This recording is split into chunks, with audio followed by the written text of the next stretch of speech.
It is the Anfield Wrap. I am Neil Atkinson. I'm joined by John Gibbons and Dan Morgan. We're in the marvellous Tin Roof, where we were on stage on Friday and where there was a lot of fan action on Saturday before Liverpool played Manchester United. They've been brilliant here at Tin Roof. We can't thank them enough, not least for letting us do this on the stage right now, but also just in general. It's been the absolute business in a very, very hot Columbia, South Carolina, full of thunderstorms as well. It's been all go the weather as we've gone all the way through. I've got John with me, and this morning we wake up. This is one of these riskier pre-records. Like, there's a fighting chance that by the time we land, the player I'm about to talk about, there might be a fee agreed from another club or from the club in question. But we've woken up to David Ornstein saying that Liverpool have had an offer for Fabio Carvalho from Southampton. Liverpool have knocked it back. They said about 15 million. From what we've seen on this tour, from what he's done at Hull, Liverpool are well within the rights to demand more for him. Yeah, they are. I think sometimes under Michael Edwards, both this time and last, I think when I've seen the prices that Liverpool want for players, I've just thought that feels a bit unrealistic. And you know, you look at Harry Wilson and how sort of that dragged on, and some of the offers that came in for him, I thought was sort of reasonably fair. Listen, you know, there's a reason they do the job and I don't. But the point is, in this instance, I think the right to sort of to knock it back. You wouldn't roll your eyes at double 15 million. That to me is striking. No, because of how good he's looked on this pre-season, but also how good he was last year. And you might say, well, that's only the Championship. But listen, we've seen plenty of players start in the Championship and then make the step up. I actually think clubs should be looking more there. I understand, you know, in terms of value, it might be sort of belted better on the continent sometimes, but you're going to play like Adam Warren, who Liverpool are being linked with now. He goes to Palace in January and then he plays really well, and suddenly he's in the England squad, and you know, Palace look like they've got a little bit of a bargain. They're not the only ones who've gone into that division and looked for players who look like they could quite easily make the step up, because the standard is really high. And so for Carvalho, I think for what he's done last season, for the talent he's always had, you know what I mean, you've got to remember how pleased Liverpool were when they originally got him, you know, from Fulham. We were a great club as well, of course, and you know, everything about him and how he's looked this summer, it looks like, yeah, he's not going to be a young player who falls away. He's going to be a young player who at least comes close to fulfilling his potential. And I think the manager wants him. I think we're in a situation now with a lot of players and in the second Michael Edwards area that almost anyone will have a price. Like, I don't think there's maybe not even a Liverpool player who doesn't have a value. So if a bid comes in and exceeds that and they think they can, you know, invest the money better, then they will sort of accept. But I don't think they're anywhere near that. I think Southampton there, and I also think that, you know, the manager Slot's probably just saying, no, this is someone who I could definitely work with. This is someone who I could see, you know, how we can get something out of based on what he's seen from him so far. He looks like an interesting example of a player the manager will commit to. To me, Carvalho, Dan, he looks like the one where the manager's gone, I like this lad. I feel as though the stuff that me, my coaches, we can work on, and that it's worth doing it, that there's a ceiling that we can work towards. That's why I don't think Liverpool will be in a rush to accept the offer. Now listen, that side of the pitch could get quite congested quite quickly soon as players return, and given where Liverpool are linked doing, you know, incoming business as well. But I think it's an interesting example already of the sort of footballers Slot feels like, yeah, all right, this he's one of mine. Yeah, I mean, first and foremost, it's just very triggering to hear the name of Southampton in a summer transfer window again for given what happened last summer. Transfer saga, low balling offers, Southampton. It just took me all the way back to Romeo Lavia, to be honest. I think that there's a couple of interesting things that have come out since the game last night, and it's around the manager's, what Ornstein says, the manager's expectation of utilising the player throughout the season. That's not to say he absolutely wants him to stay. That is what I read about the piece. But the manager expects that he's a player he can use, and he's been impressed by him, hugely impressed by him, I think was the term used. I think the other thing as well is that there's a quote somewhere, the manager saying that he expects us to be playing every 3 days. Yeah, I've got the quote here. I was going to use it later on, but Keller has said, post-match, the manager said, every 3 days we're going to be in games, and that was his main message to back up the performance against Arsenal. That idea that he's already, it's good practice for what's to come. This is what we're going to have to do. Yeah, absolutely, and therefore again it's back to the great unknown of, we don't know how this manager expects, therefore, with that information, to utilise a squad. How many players, which types of players, how often, how do you keep them in rhythm, you know, all of these things. So it might be therefore that he's saying, well, if it's not Carvalho, I still need one other in this or that position. And so I think ultimately the offer's poor, and that needs putting on the table. I'd say it goes far as to say it's derisory, to use a footballism. You don't hear derisory used in that many other contexts. No. We're saying that. Are you saying this is a full derisory? Yeah, it's a full derisory. Yeah, yeah. I'm going full derisory on it. So you know, make of that what you will. Southampton. Huge. Morgan blasts Southampton. I'd say slams. Southampton. Yeah, we're doing it all. Yeah, derisory offer. Wharton went for 18, rising to 22. But he's a deeper line player. There's another couple of markers in there of players who've moved from the Championship who are higher up. But it's worth saying, he is already at Liverpool. He's just scored 2 goals in Liverpool's pre-season. There's something else around him, John, where you said last night on our post-match pint, I think it was, he's also the sort of player who looks better for playing with better players, playing with players who are on his wavelength. And I feel as though we could have real value for Southampton because of how well they play through the middle of the pitch. I was so impressed with them whenever I saw them last season, genuinely. I think he's a really good manager. I think he is of more value to Southampton potentially, because if there's one thing Southampton are going to find hard, it's going to be keeping goals out and putting the ball in the back of the net. That's what they're going to find difficult. And I think Liverpool are well within the rights to take this derisory offer and say you want to be whacking at least 10 more million on this, because he's got what you need and he can play with good players. But also, I think you're right, but also his value to us, and I think that's the situation. And, you know, if he was someone who we just thought was really good, but we weren't going to see any value for, then maybe you'd think, okay, well, let's just see what best we can get. But the better he plays, the more I think we are relaxed about sort of keeping him or selling him, really. I think he was one that at the start of the summer I thought we'll probably move on, but now because of how well he's played, you know, I'm not so sure. And I think Liverpool are in the position where they can say, well, it has to be a really good offer, because otherwise we'd rather keep the player. And I think that's the situation he's put himself into now. I think he's very much put himself into the manager's thoughts. I think he's benefited from the smaller squad, like a couple of them have. And I think he's, you know, been able to say to the manager and have time on the pitch with the better players. And I think that's really helped him as well, Neil. You know, on your point, which was my original point about him sort of playing with better players. I think it's been great for him not just to be involved in this pre-season, but to be starting with Mo Salah, to be starting with Diogo Jota once sort of Jota's been coming back in, with starting with, you know, a really good midfielder. He's got, you know, he obviously links up well with Harvey Elliott. They've known each other for absolutely years, and so, you know, he's not being sort of thrown on, you know, on 60 minutes with his fellow youngsters, if you like. He's been able to play with that first team, and that's when he's been able to show that, you know, he can match their quality and actually raise his own level and raise, I think, their level as well by being on the pitch with them. And so it's been, you know, he has been like the standout star of pre-season, if you like, in terms of raising his, you know, the expectations and profile of him. And like you say, nearly he'd be really good for Southampton as well. So it all sort of points to the fact that, you know, listen, and if you said add 10 there, if it starts getting closer to 25-30, I think Michael Edwards, Richard Hughes would start thinking, well, okay, that's an amount of money that could actually, you know, help us get another one over the line, or help us, you know, really strongly reinforce another area of the pitch, because he's not going to play every week, but there is certain value for him keeping him, and I'm sure there'll be games where he can not just be used, but help win games for Liverpool. Absolutely. On the idea of the good tour, Dan, Quantas had a belter. I think he's really asserted himself in that position on the right hand side of that back four. That's not to say he'll play every game there for Liverpool this season, but I expect him to play the first one against Ipswich. Oh yeah, I think he's definitely in for Ipswich. I think the manager's got to look at who's been available for every pre-season game and use that fitness essentially, as well as their experience and their status as a first team squad player. So I think Quansah will definitely be in. I thought again last night, I don't think it was his most standout performance, but I was impressed by, he gets done by Rashford on that turn, and I don't think Rashford does him as much as he jumps into anticipating where he thinks the ball might go and gets a little bit wrong-footed and Rashford's away. It's a good bit of skill.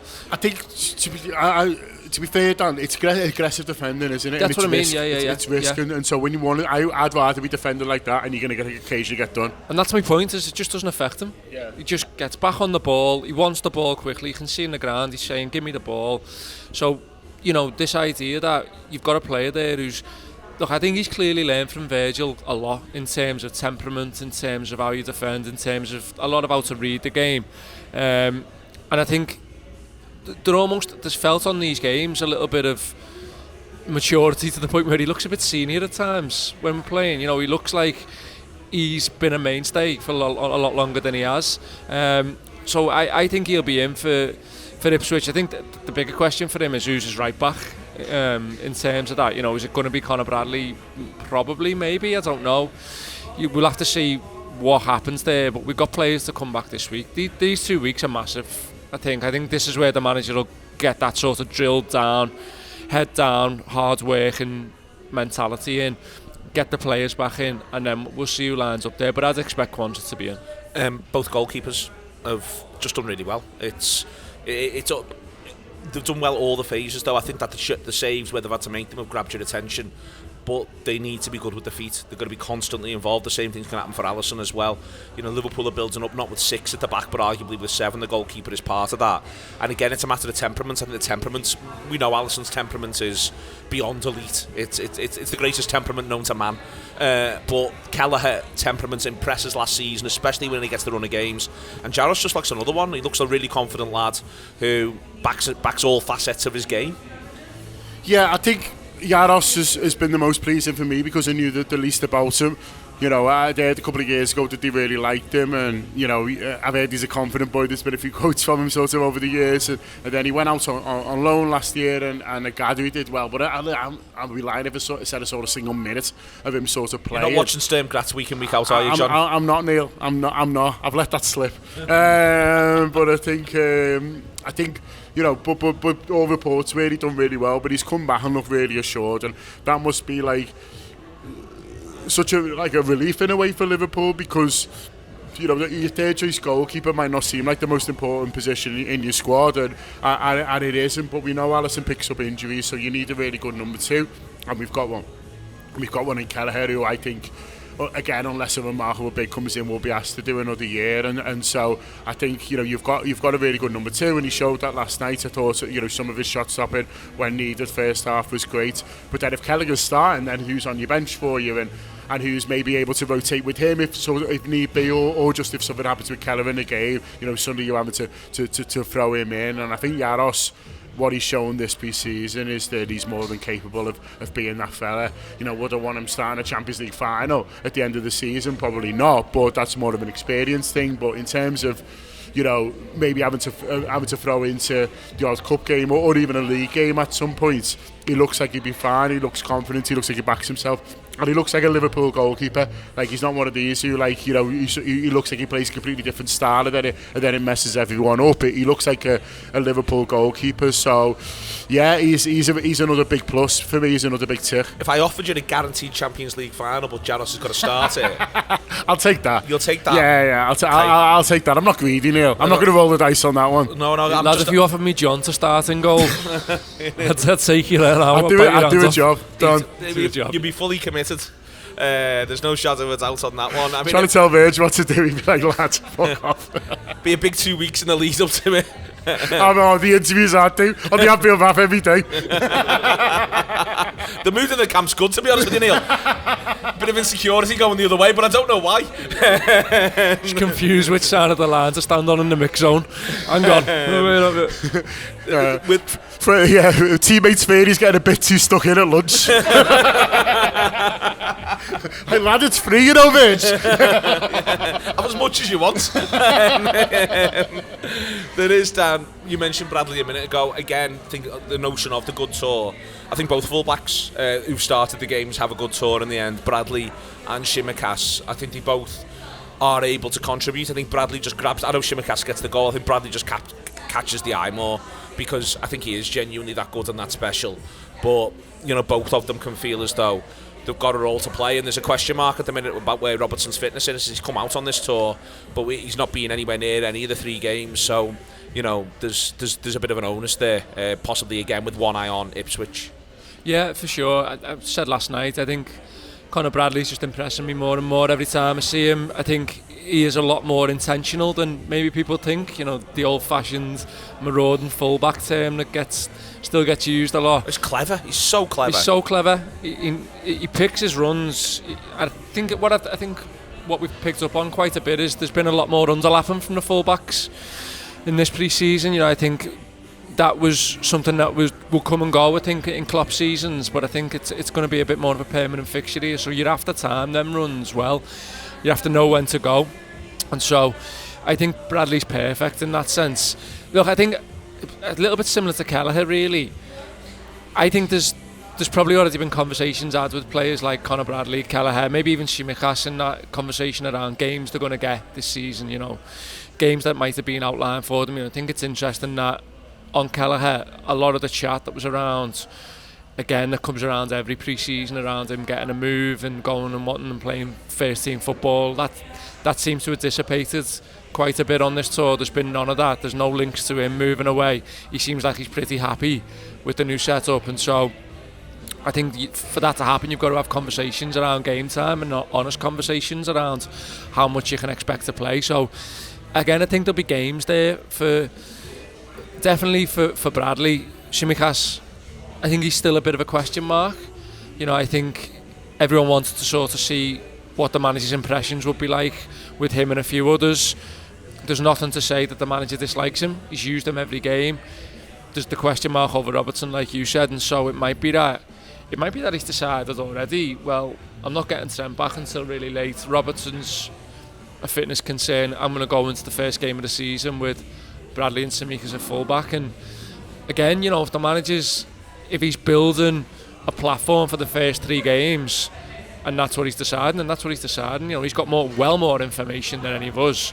So whoever he lines up, again, like I said before, I think it's going to be based on, a little bit of merit, well, quite a lot of merit, quite a lot of performance pre-season, but ultimately quite a lot of fitness. Yeah. You know, wanting them prepared for the whole campaign, all 4 of them. Yeah, you can't prepare players. You can't go on this pre-season. You can't have these training sessions. You can't put these minutes into legs and then not utilise it if you don't. If you trust the player enough, like that is counterproductive. Yeah. I want to talk about the 2 senior attackers who played through with John. Obviously, Jota comes in a little bit later. I just think the 2 of them I've just looked to help the teammates out around them massively, and I think you just can't get away from the amount of impact Salah has on football matches. You know, last night he set up Jones. He's so alive all the time to everything, and Jota to me just works like nothing on earth, and works with his teammates and backs.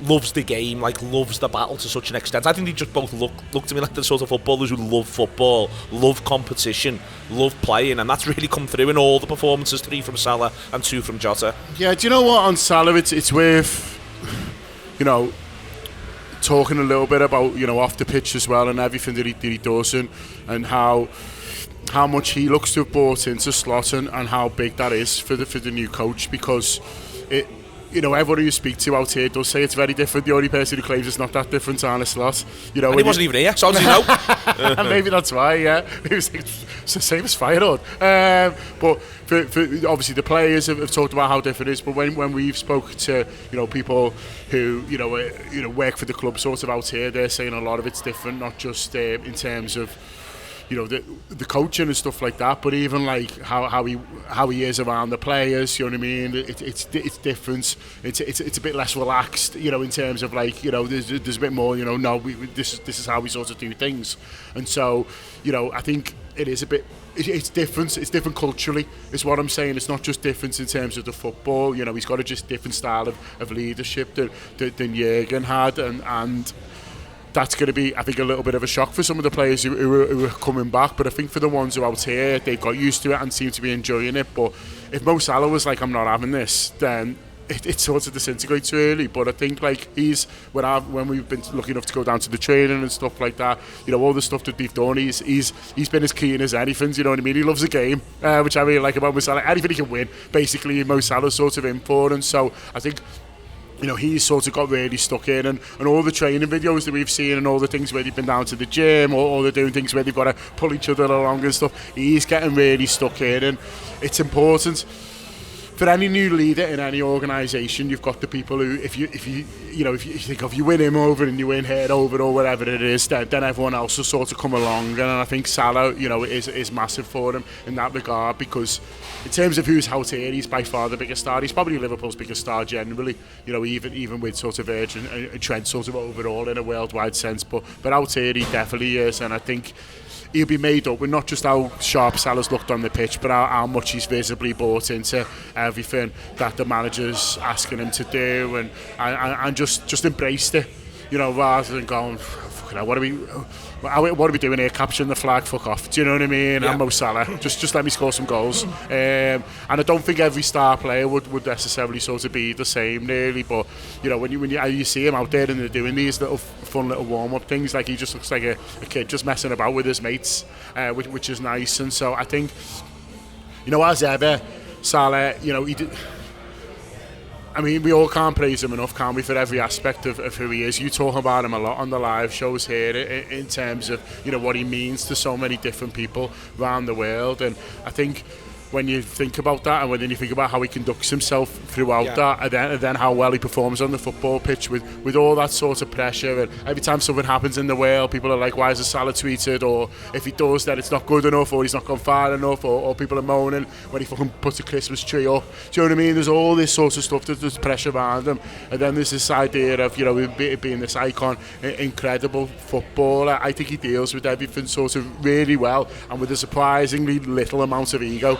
And I think that's what you've seen from him on this trip. It's not been like, fucking hell, you know what I mean? It's not a, why am I here? And all the other boss players are sort of not. And he acts like he's any other player, but he's not. He's an extraordinary player, and I think that's almost a testament to the man. And I think that's one of the reasons why he has excelled so much, because he's like, no, I'll put the work in the same as everyone else. I'll go stick in. We all need to give this new guy a go, so I'm going to sort of lead on that. Yeah. And the others have followed. And so I think that's a really important aspect that I just wanted to highlight. No, I think it is. It's worth saying. In every single sense, he's a team player. He's also a team player in the fact that he expects the best from the people around him.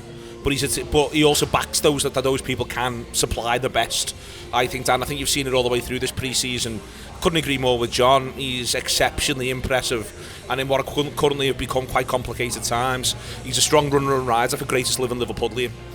Absolutely, yeah. I mean, it's been really wonderful to see him get the armband in these games to lead Liverpool out. Yeah, he is a leader of Liverpool Football Club in so many ways, and you take a lot of pride from coming to America and seeing these tours and seeing how many people invest in Liverpool and carry the dream of Liverpool with them every day from across the globe, really. And what better representation of Liverpool than Mohamed Salah? He is an icon.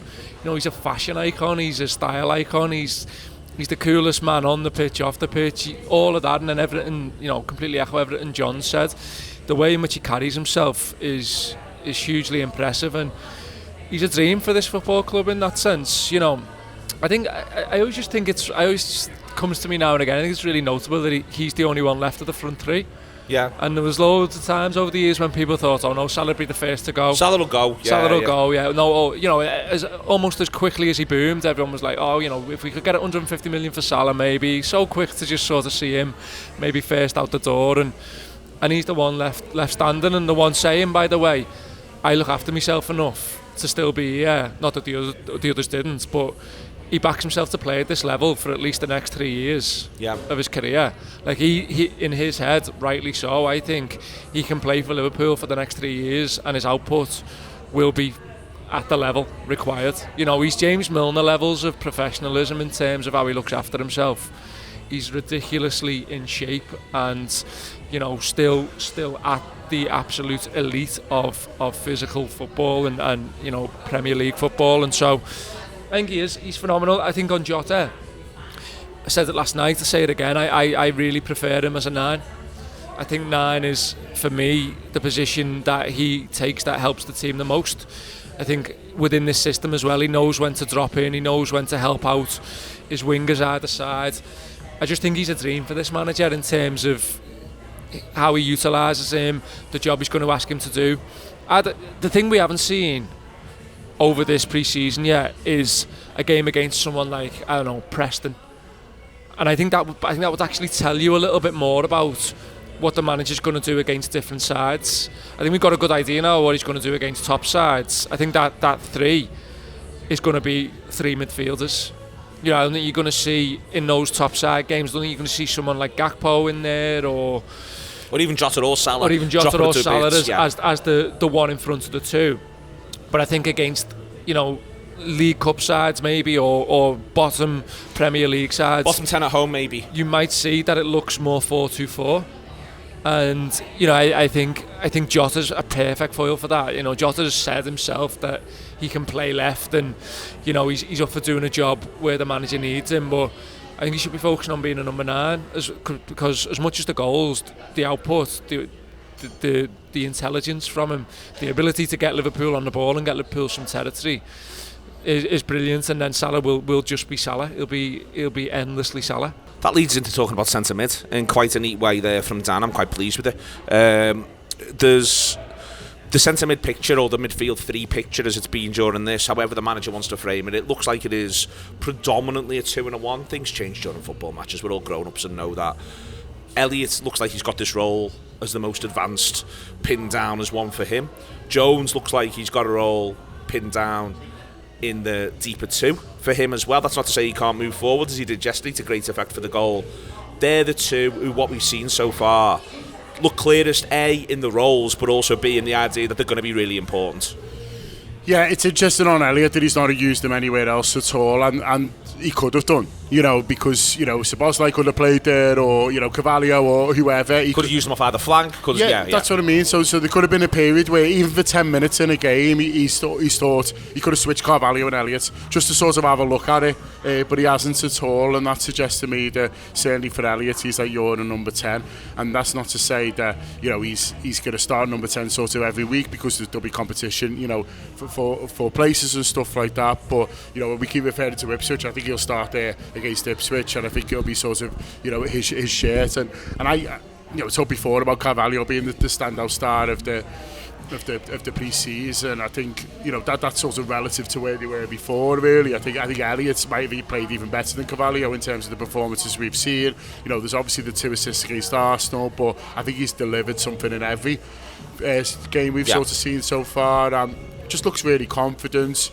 We know how much it means for him to play for Liverpool, so he's putting a lot in as well. So you're seeing like a lot of effort from what is a very creative sort of number 10, and I think the system suits him. I think the style of play suits him. I think having movements all around him, I think it is good for him. I think sometimes, you know, when he was sort of, you know, wide right of the forwards, you know, it's a bit more of a specific role, and then a little bit deeper. I think he's sometimes being asked to do things in that 4-3-3 that weren't necessarily sort of suited for him, and he get mustered out a bit. I think in this role, he's got a bit more freedom. He can find space, and I think he's good at that. I think sort of drifting around and finding the space of that. And then when he gets on the ball and turns, you know, he's got options everywhere he looks, and he's got the creativity, as we saw against Arsenal in particular, to find them. So I think he looks a good fit for the system. He looks a good fit for the way we want to play at and for that position. Is he right now at the level to, as a number 10 for the team who wins the league? That I'm not sure about. That I'm not sure about, you know, at the moment, because he's still quite young, and he's got a little way to go and a little bit to prove. And so whether, you know, if you said to me now he's going to start 32 league games in that 10, I'd be a bit like, okay, do you know what I mean? Well, we'll see how that goes, but I wouldn't necessarily be expected to see Liverpool sort of, you know, top of the league finish the end. But you never know, because I think he is a super talented player. Yeah, I mean, I think, like I said previously, for John's naming of it as a 10, I've seen it as an 8. And that's there's probably not a lot of difference between these things. Like, you see Harvey's in a lot of 10 positions, and that's where he's like, you know, when you interview Curtis, he used a phrase about telling them to get forward, you know, we'll get the ball to you in that position. But I do think there'll be times where it like I said, it is more of a midfielder's position. And I think what's dead interesting is Curtis does that press conference or that interview a few weeks back, and he's almost saying, well, I've been told this is where I'm playing. Yeah, I'm playing centre mid. I'm playing in one of them 2 positions. And I think you might be able to now say the same for Gravenberch, in that he could have used Gravenberch just give Elliott the night off last night, or gave him the second half or whatever. He could have used Gravenberch further forward. He used him for an hour in a very clear role. Deeper than Jones. Yeah, deeper than Jones, yeah. Holding us to one at times. So I wonder whether, well, the big one with this is McAllister, right? Like, where does he plonk McAllister in this conversation? Does he use him as one of them two? Does he play him further forward? I'm more and more inclined to think that your shout of Szoboszlai being this Swiss Army knife of a player who you can either play wide, you can play in that 8 to 10, or you can play in one of them two whole midfielder roles is looking like it rings true. And again, back to John's point, I think Harvey's learning a different position again now. He's learning what the manager wants out of a 10. I think there's been times where the manager has been very vocal, both in games and in press conferences around that position and Harvey's development in it. And so I think that Elliott will see a lot of game time in that role, but the manager will definitely have another one or two outlined for it. Like I say, I think it's dead interesting where McAllister fits in all this, because he's going to play. For me, he's your first choice midfielder. Yeah. So where is he? The other big thing is he's chosen not to use Enzo at any point. From the start, yeah. That might be that he's made a decision on Enzo and he wants him to find a new club, which would be fair enough for everyone, I think. But ultimately, he could have put him in one of those games, especially if Szoboszlai's missing last night through fatigue, and said to Jones or Gravenberch, okay, you go further forward and we'll bring Harvey on later. He's committed to what he's committed to, and how telling it's going to be, only time will tell, but I think it is notable. It's important not to get too carried away in terms of where, like, Gravenberch will definitely only play deeper. It's marked how deep he is yesterday, John. But again, Szoboszlai plays the first game higher, and everyone went, that's that sorted out, it'll be Szoboszlai higher. I think you need to almost get, and maybe even beyond the pattern of 2 or 3 games, but I think you need to sort of either get a sense or have the player himself. As Dan says, Curtis is very clear that what Curtis is doing when you speak to him.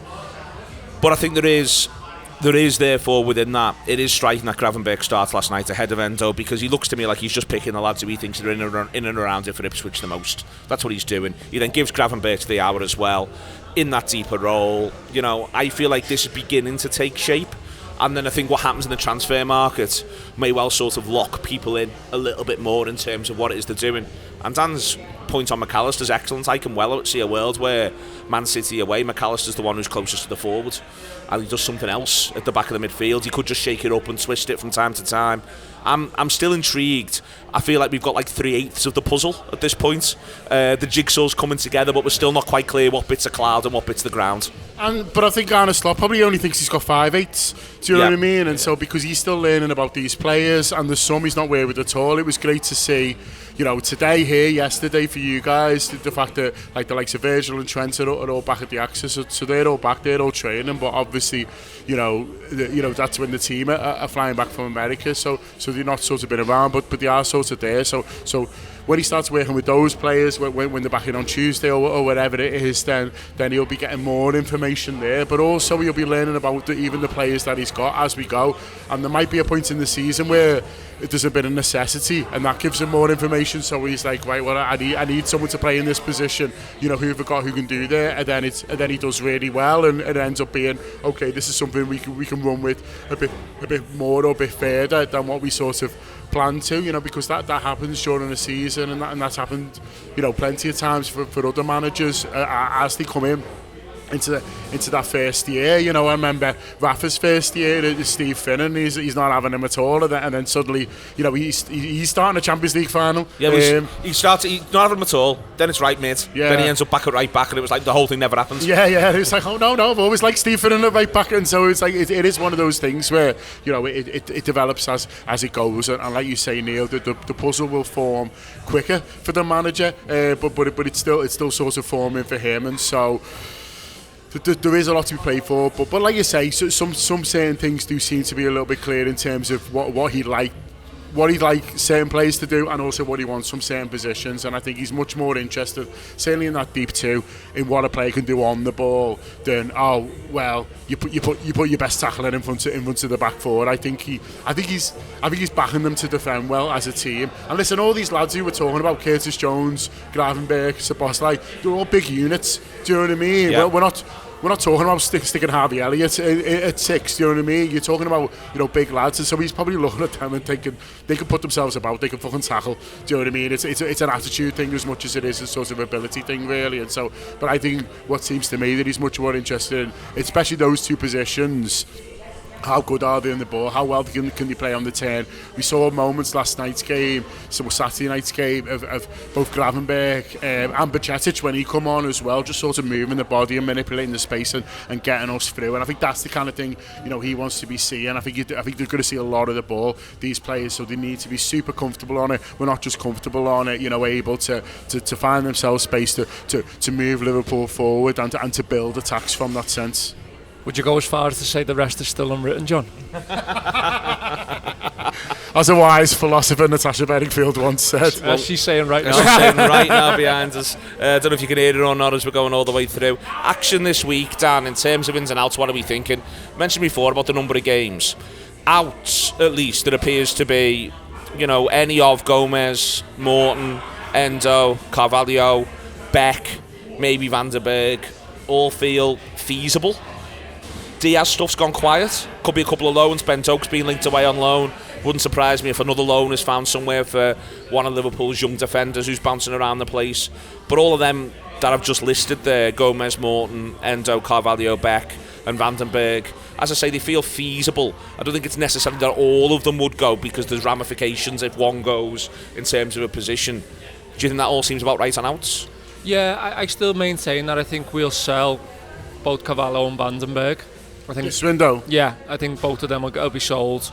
I think we're right to hold out for the money that we want for them, and I think this tour proves that. Yeah. I would also probably throw Endo now into that almost certain category, given what we've seen.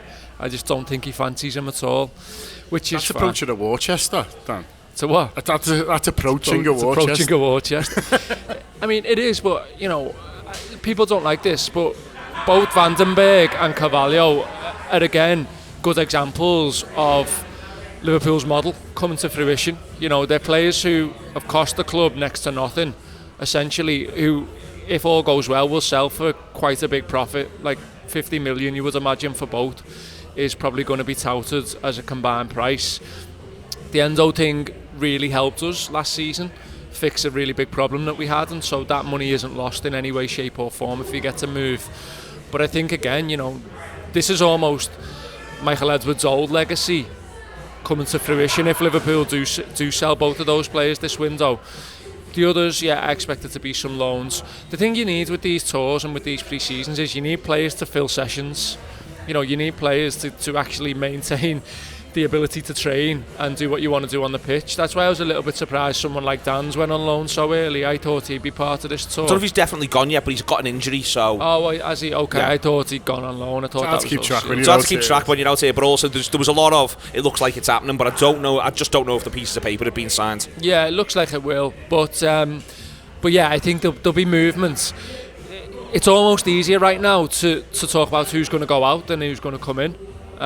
Because we just have no idea of what has actually even been outlined positionally as a target. We had a good brief last year of where Liverpool wanted to fix, what areas, what positions, and therefore the players, and that the rumours sort of write themselves really in that sense. Now, like you say, the Diaz stuff's gone quiet. We look like we've got midfielders. If we went into the season with these midfielders, it wouldn't be a disaster at all. And we've done a lot in midfield last season in terms of summer business, and so it's really hard. I think we need to steer on what they're looking for, if anything, or we actually take Richard Hughes at his word that if an opportunity comes up and we're happy with it, we take it. On the opportunity point, John, Gordon's just not going anywhere. I think a left-sided centre-back would be good and useful over the course of the campaign. Konate pressed into service there last night, and I do wonder with the way he wants to play if having that balance at the heart of the defence, if you're going to play through all the time, having that balance would be no bad thing. Could also help back up the left back position as well. I feel as though there might still be at least one midfielder. It wouldn't surprise me if there's a bit of a block of three with maybe a floating fourth, depending on who goes out and what they feel as though they need and what the manager feels as though he needs. Does that make sense? Yeah, like it's the idea of Endo maybe moving on and him getting someone in who feels is a bit more suitable than how we play and what level player that is, whether it's someone who's immediate starter or whether that's someone who's coming in, you know, as another option.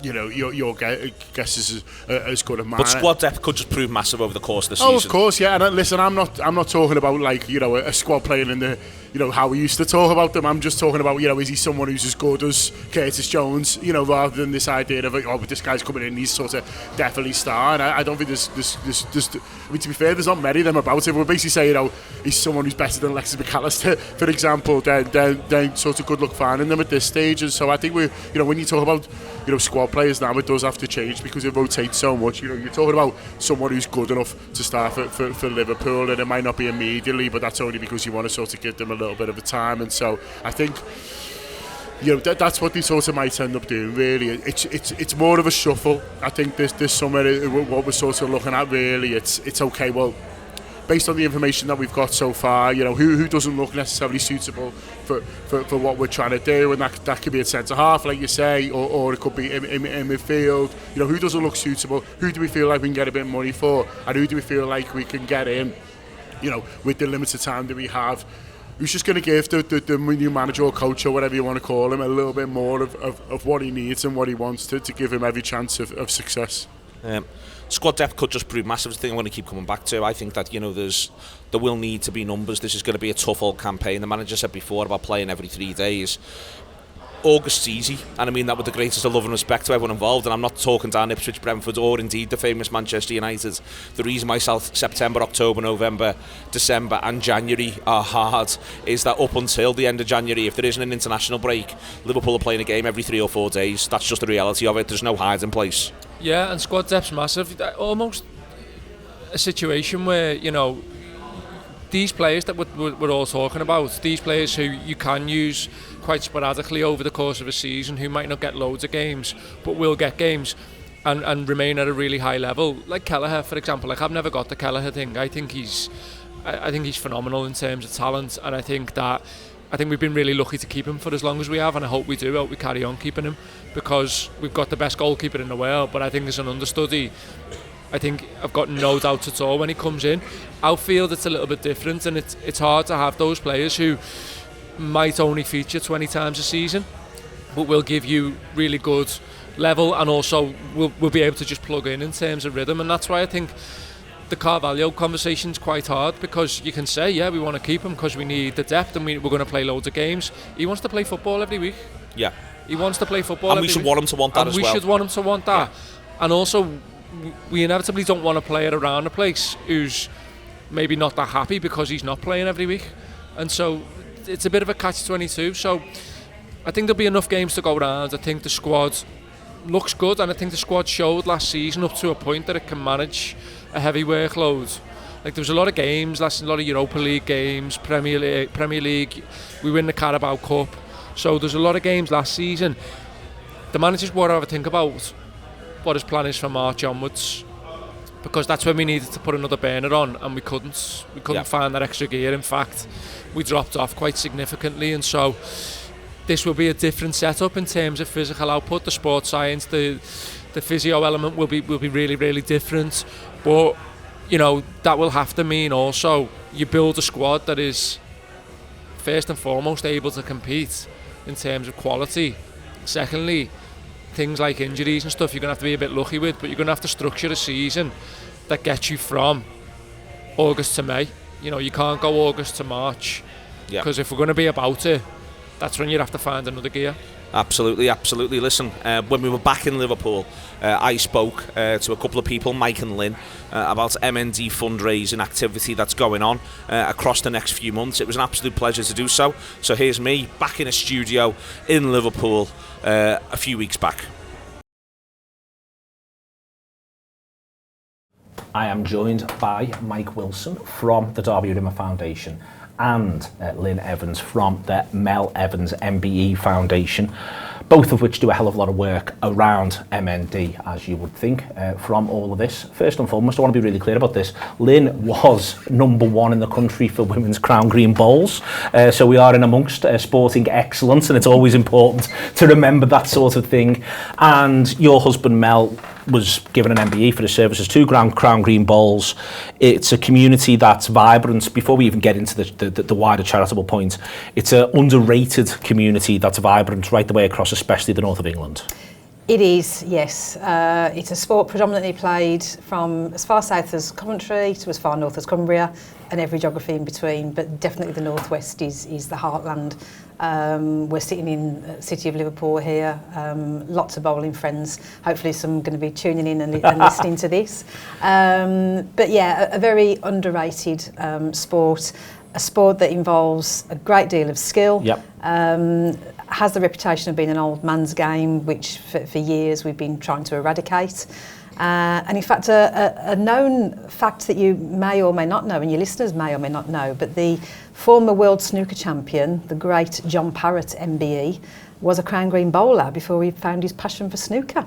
I did not know that. And as you know, John Parrott is one of the greatest living Liverpudlians. Absolutely. So we've got to roll with those particular punches. Absolutely. Mike, we've spoken before on the Anfield Wrap about the Darby Rimmer Foundation and the work that it does. That work has been increasingly prominent. There was the March of the Day last year.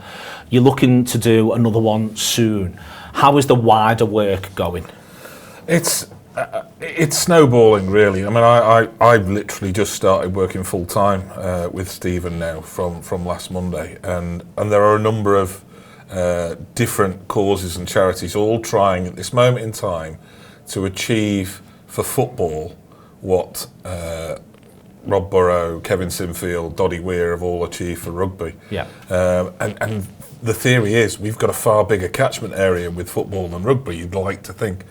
And it's taking off. We aren't as big a names as Kevin Sinfield, so we have to work hard in different ways. So, yeah, you mentioned March of the Day. That was a fantastic event in March this year. It always gets confusing because March of the Day is in March, and it's in March next year. But it was brilliant, and it was well represented, and we've now got a core team of ex-footballers that are very much ready for the next one.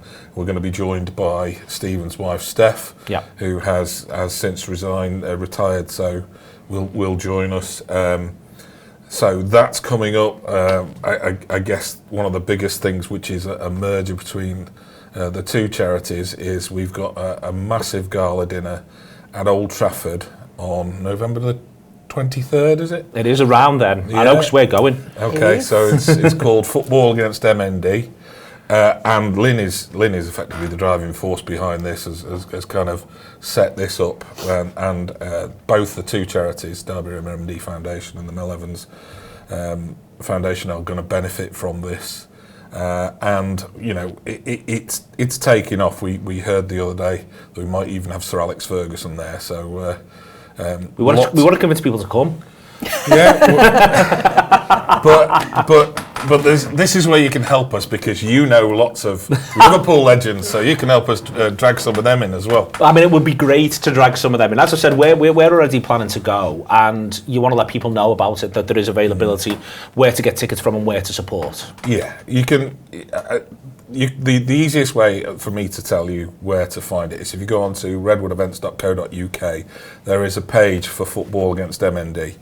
And it allows you to register a table. If you register quickly, you can get a early bird table. Yeah. It's £100 per ticket, so it's not cheap, but it's going to be a fantastic evening, and it is, you know, bringing football together with the MND community. Table of 10.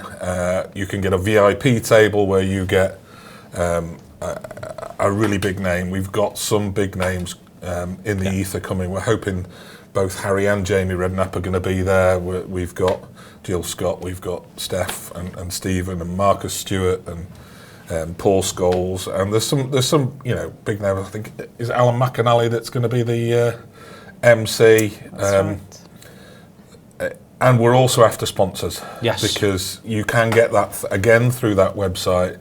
Lynn, you probably know more about the sponsors that we've still got outstanding. Yeah, we, as Mike has said, this event, the ethos behind it is giving the football community an opportunity to do what Rugby League have done and indeed continue to do. Yeah. And get behind, Marcus, Stephen, and a young man who is an avid Manchester United season ticket holder. He's one of our foundation patrons, Jordan Pilkington, and Jordan is accustomed to stardom. His story has been covered by BBC Breakfast.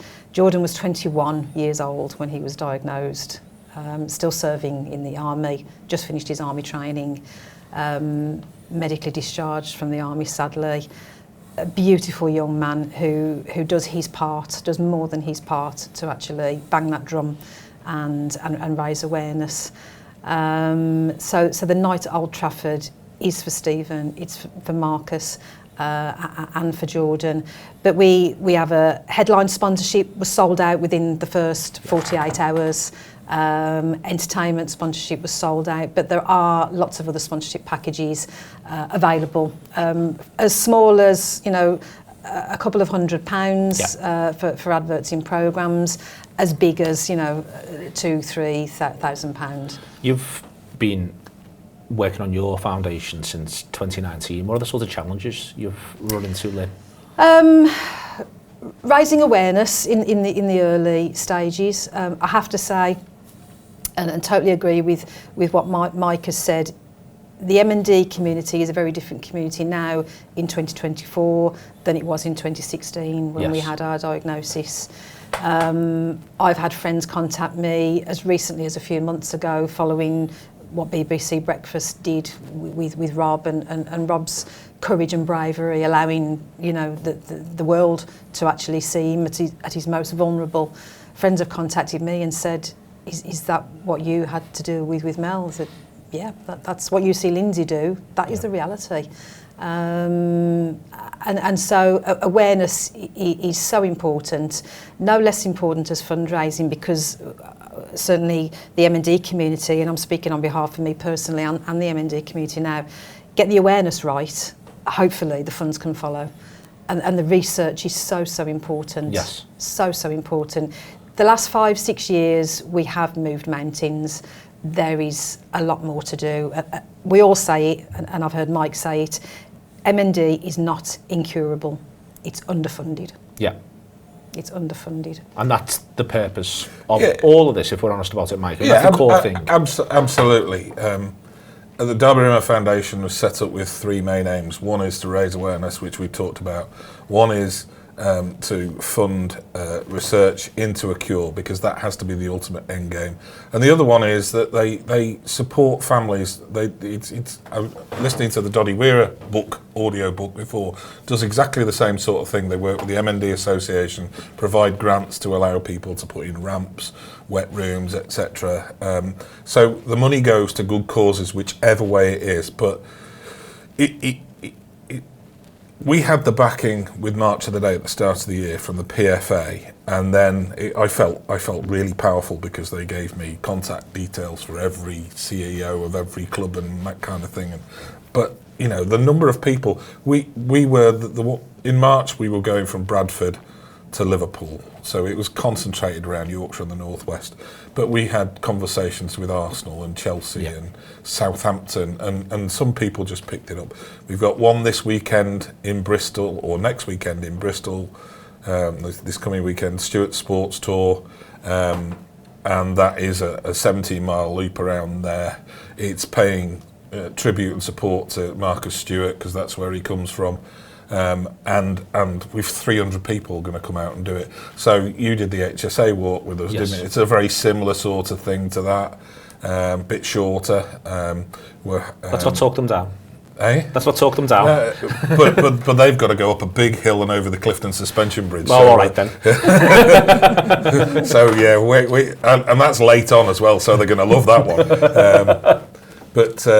And there's loads. I mean, I was on a conversation about Masters football. We're hoping to have a Yorkshire Darby Rimmer Masters football next year. The March of the Day 2 we are doing exactly what we did this year, but we're doing it in the south. So we're starting at Wembley and finishing at Ipswich Town, where Marcus was so successful. So we do a whole lap around all the London clubs, including everything from Tottenham Hotspur and Arsenal to Carshalton Athletic and Cray Wanderers. That I really want to do one. We started to think about a coast-to-coast one, starting at Hull and finishing in, at Everton's new ground on the coast.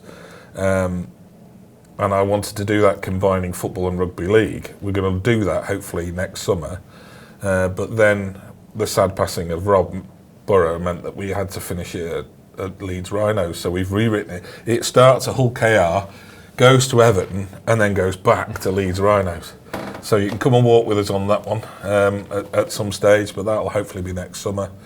We're looking to start a Darby Rimmer football team. We've got some fantastic names to put in that of all the footballers who have now joined our core team for our events. You know, I mean, they'll all hopefully get to play in front of Chris Kirkland. And, the joy in being in a minibus for March of the Day last year was having the conversations between Stuart Barlow and Simon Howarth, who used to play up front together for Wigan. And the whole trip they were trying to work out who was the best of the partnership. You know, it was just the best thing and just to turn up a ground and see Matt Holland or Jill Scott or Jamie Redknapp, Paul Scholes. Paul Scholes turned up on Saddleworth Moor in the middle of the night, and we were walking into Oldham at that point. And somebody said, "I thought Paul Scholes was supposed to be with us," and there he was with his hat on. Fighting the elements, and he was actually there just doing his bit. He's great friends with Marcus Stewart, and so he stepped out for him. And we see the essence of the football community really starting to come together. How is Stephen? So I think when you ask Stephen that question, he will always give you an honest answer. And he said he basically needs help getting dressed, etc., but he can eat his own food. He walks around the house with a walker. He's in a wheelchair when he goes outside. He's doing the best he can given his condition. But the last, and I'm relaying exactly what he said when I asked him this question, because I knew you'd ask it, and he said, "But nothing is quelling the fire in his belly to fight this fight as far as he can go." Excellent stuff there. Just last little thing then, Lynn, is how do people firstly find out about your foundation? What's the best web address to go to? Yeah, the website address is www.mellevansfoundation.org.uk. And to get information about the gala, what's the best way to do that? So the dinner, as Mike has said, the details are on our foundation website, but another way is through Redwood Events, and it's through Mike's skill and excellent administration. It's as easy as it could be to both look at the sponsorship packages available, book your tickets, whether it be individual tickets or tables of 10. They're going like hotcakes. The response and I genuinely don't think we've seen anything yet. Being the first few weeks, we're nearly sold out of the early birds. And as we've said, it's an ideal opportunity. This is bigger than football. You know, whatever team you support, whatever colour shirt you wear, this is about supporting the MND community and supporting Marcus, Stephen, and everybody else who is battling one of the worst illnesses that can strike the human body. There we are. Thank you very much indeed for taking the time, for coming in, and for all the work that goes on around it. To Lynn and to Mike, all the information, we'll make sure you can get through the Anfield Wrap socials as well. But do check out that gala event and do plan for the 2nd March of the Day. Welcome back. Tuesday, John, you said the full squad are back, all roads lead to Ipswich. But in the meantime, the Liverpool got the slightly mad Sunday they've set up for themselves, which I'm really entertained by. Sevilla in front of a crowd. I think it'll be pretty close to the starting 11. Maybe not around, say, Van Dijk. But when I say the starting 11, what I mean is I think a lot of those who are selected against Sevilla may well be getting closer to 80 than 60, not least because leg 2 of this is behind closed doors, a game against Las Palmas. And if they want to get quality time into the legs of players in that second one, they're not going to want them coming off the bench in the first one and going from there. I think it's going to be a bit of a day there where Liverpool's starting 11, close to it, will play the Sevilla game, and the lads who are the backup lads will play the other one, and there might be some young players who have to sort of plug in the gaps as subs. That to me seems the sensible approach. Yeah, I think your instincts are right on that, Neil. I think, you know, he's done much more of a first 11 than I've seen from Jurgen Klopp. It's hard to, you know, remember pre-seasons further back from that, but in terms of what Jurgen used to do in pre-seasons, it was sort of hard to guess really what his first team was, because he'd mix it all up. He'd sometimes split up the first team, so have half of them play with young players in the first half and have half of them play with young players in the second half, just to, I don't know, keep it a bit sort of competitive. And so when you were looking for clues, it was quite hard for Arne Slot. You can really see a pecking order sort of emerge really, and it's almost, you know, easier to almost pick that. I think if we pick the first 11 against Ipswich now, we probably get 9 of them right, and that's only because of, you know, maybe being unsure about how he might use certain players like Trent sort of coming back, for example. And so I think for the Sevilla game, I wouldn't be surprised if, like you say, he picks as close as possible to what he wants to pick at Ipswich, but also he goes, you know, I'm just going to make subs like it's a league game. So I'm just going to, you know, if there might be people doing 90s, you know, there might be a few more, you know, going off on the sort of 60 to 70 mark, depending on things like fatigue, and they are going to be training really hard as well, you know, throughout the week. And so that's something that they need to bear in mind. But, you know, it wouldn't surprise me at all to see a few doing 90 and most, if not all, doing sort of at least sort of 60 and that. But like you say, with the lads who are, you know, back in there today, the likes of Trent, the likes of McAllister, you know, who actually did join on this trip sort of right at the end, but sort of didn't play.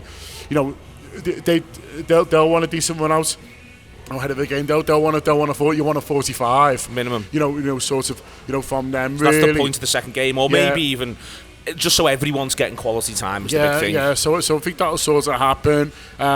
It is going to be on LFC TV, is it, at the second game, so we'll all be able to watch it. So it'll be nice to see some of those boys who've been not seen so far. But I'm really liking our pre-season. Listen, I spoke to Jay Motti yesterday after Jordan. It's in the post-match audio show that people can listen to, and he was talking about, you know, first of all, the fact that they've had injuries, they've had bad injuries to young players who they're excited about. One new signing, and obviously Holland, who was like, you know, one of the bright points of last season. But then he brought up the Community Shield next week, which I'd sort of forgotten about because we're not in it. And I was like, fuck it, I couldn't be arsed with that. I made up we're not in that. I normally sort of hard to be in it because I think it's a nice sort of building thing. But the way our pre-season's going, with the sort of the new coaches, stuff like that, like, I'm pleased we're nothing to do with that. We've got a week off now, then we've got the Sevilla game, which I think will be nice because there were a lot of people going who aren't normally in Anfield, so it should be a really good atmosphere. I made up how cheap the kids' tickets are for that and stuff like that. So should be a lot of young people. So it should be like just a fun day, and we don't have to worry about, you know, markers or anything like that. We can just go nicely under the radar, which I feel like Liverpool are doing at the moment, and it'd be another important step, I think, to that first game of the season. Feels like it will be an important step, I think, next weekend. So I think it will be a fun day, and I am also pleased about the kids' ticket stand. But I think there is just this little move where I think it is another step forward. That Sevilla game now. He's already said, he says last night when he speaks to people, Tuesday everyone's back. I suspect everyone's working very hard Tuesday, Wednesday, Thursday, Friday, Saturday, and then there's a game on Sunday. They might get the Monday off, and then I think they're back in on the same pattern again.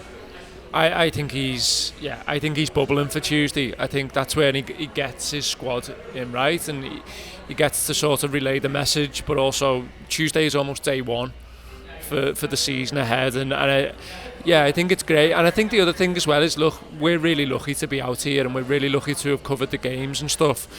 There's so many people who haven't had a glimpse of Arne Slot in the flesh, in the dugout, managing Liverpool, and it is almost a bit of a rite of passage you have to go through in loads of ways to see him at Anfield, to see him looking as a Liverpool manager, to sort of, you know, rid yourself finally of Jurgen's legacy, which will stay with us forever, obviously, but we have to look to the future now, and we have to look to the new fella. And, you know, I think for people who've only had pockets of seeing what's been happening over here, to get a glimpse of the manager in the dugout, to see him, you know, there in Anfield. See him be the main man. He's the main man, yeah, exactly. And so to see his Liverpool take to Anfield for the first time against Sevilla will be massive for a lot of people, I think. And so I completely agree with John on the Community Shield points. Like, I couldn't be arsed with that. And, you know, I think I think I read yesterday that United ended up with another 3 injuries last night in the game. So Wan-Bissaka, Lindelof and Evans, and Fish as well. But there's 4 Wan-Bissaka really looked like he was struggling. Yeah. There's 4 defenders. Christ. So that is like that's crisis territory, which we've had before. I think one of the biggest bonuses, and I say it again, from this tour has been the no injuries thing, because I think if it does set a bit of a precedent that we are going to be better in that department, then it's huge for us, because injury crises they've defined seasons for us over the years. They spiral so fast these days. They do, but they did under Jurgen, because ultimately he demanded so much from the players, and look, we reaped the benefits from it and then some. But there were still some mad decisions, like Alexis McAllister's on a team sheet at half-12 away to Wolves, and he'd been on oxygen in some mountain like 48 hours before, and stuff like that. You were just a bit like, come on, like there were times when you're like, come on, like we can manage this a bit better. It just felt like we could manage the players a little bit better, and we might have just been lucky on this tour, because injuries do define and require quite a lot of luck at times, and so that might just be the case. But I think us coming through unscathed, like you say, getting everyone in on Tuesday, going for that run now, that, like I said at the top, these 2 weeks from now to Ipswich are going to be huge for the manager, and if you can get his message across, if you can get some really, good sessions in, get the camp feeling really ready and enthusiastic for the first game, then we've got everything to play for going into the season. The whole thing's been dubbed Rivals in Red, so you've got to be careful, John, but I felt, from what I could see, from what I saw outside, from what I saw on the ground, from what you heard, I thought Liverpool-Arsenal was about a 70-30 split. I thought it was about the same yesterday with the game against Man United, to be honest.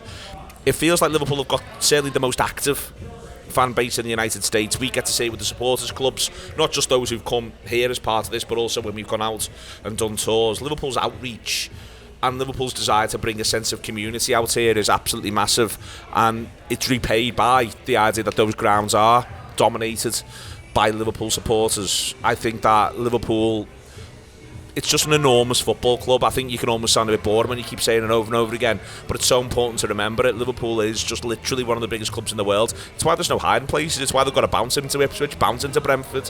But it's also that sense of why people are committed to Liverpool, and that idea that what Liverpool supporters want over here is a big sense of community. Yeah, I mean, there's a few things to sort of unpack in that. I think on the point you made on reinforcing the need for quality and reinforcing how big this club is and how that helps, I think is huge, and I don't think that can be understated really. I think when Liverpool come out here, they see how big the club is, they see that it's worldwide, they see the sort of passion, but I think it's a reminder that this is a big club and big clubs sort of compete, and so I think that maybe doesn't come across with the people who sort of haven't experienced them, and why would it in a way really, but I think it does help in terms of reinforcing standards, and I think it does help in terms of going, no, do you know what I mean? There's all these people who give a shit, and there's all these people who bought into it, and so you're playing for a big club here. I think in terms of what Liverpool are doing out here, it is phenomenal, and the coaches that come out who are doing sessions every day with kids in unbelievable conditions, in terms of like heat and stuff like that, and they're just smiling, they're so positive, they are like the stars of these trips in many ways. Those foundation coaches, they're incredible. You've got Mighty Red at 35 degrees sort of bouncing around, fair play there and stuff like that, but just and the legends. Mighty thrives in that heat. It's one of the things about cormorants. Yeah, and the legends of have got a smile for everyone, that they're sort of signing everything, and they're coming out here to take a little bit of pressure away from the team, and so sort of to do that really, and we've said everywhere we've gone that that Liverpool are in town, and Arsenal seem to do very little. To me, United did a bit more. So yesterday when we were at the fan zone, we did some stuff with some people from United, and then also they had coaches there as well, as well as the sort of Liverpool one. So it looked like United were doing a little bit more, but I don't think anyone does as much as Liverpool, both in terms of hospital visits in Philly and stuff like that, always at Pittsburgh, and maybe both, but just sort of going out and just doing everything they do in Liverpool all the time, and doing everything the foundation does in Liverpool all the time, but sort of out here as well, and so it's been brilliant, it's been great. On the community aspect, I've found it hard this trip in terms of what's going on at home, to be honest with you, and it's been really difficult. And obviously what happened in Southport was heartbreaking, and for me, I was in Southport 3 days before we came out, and I was with my young family in Southport on the Saturday, and then we were flying out on the Tuesday. And so to see that and when everything that happened, and it just seemed, because it's so senseless, you're reading it, and you're on different time zones in different places, and you almost can't fathom that level of evil and that level of horror, and for those families it's just unimaginable. But it's been difficult for everyone to deal with, but especially sort of being out here, and then what's happened in our community at home. You're seeing in the Pritchatt, which is where our officers are, and there's people rioting and attacking police officers and stuff like that. Then there's what happened in Walton. There's people attacking mosques. There's people up and down the country, of different ethnic groups who are fearing for their lives, and it's just, it's horrible and it's scary. But particularly in Liverpool, where I'm from and where we're from and where we're proud of, we thought, maybe pretending, maybe naive, we don't buy into all that, and you can see that it is happening and it is there, and it's a minority, but it's there, and it's just horrible. And if you're not careful out here, you can get into a little bubble of everything's lovely, and people out here are telling you, Liverpool's amazing and it's so welcoming, and they, even people who've only been like once or twice, like they love the city as much as they love the people, and the city and the people of the city are so much of what they buy into. So in their community, and they feel part of this wider community, and then so you're hearing that at events, and then you're looking on the internet, and it's just completely different. And I don't know, I found it very difficult, and I'm looking forward to going home. I'm looking forward to seeing my family, but I think the reality of everything that's going on at the moment is going to hit me, because it just seems, in many ways, just so not Liverpool. But then I need to accept, and we all need to accept the reality that it is Liverpool, because it's happening, and there's people out on the streets doing it. And so,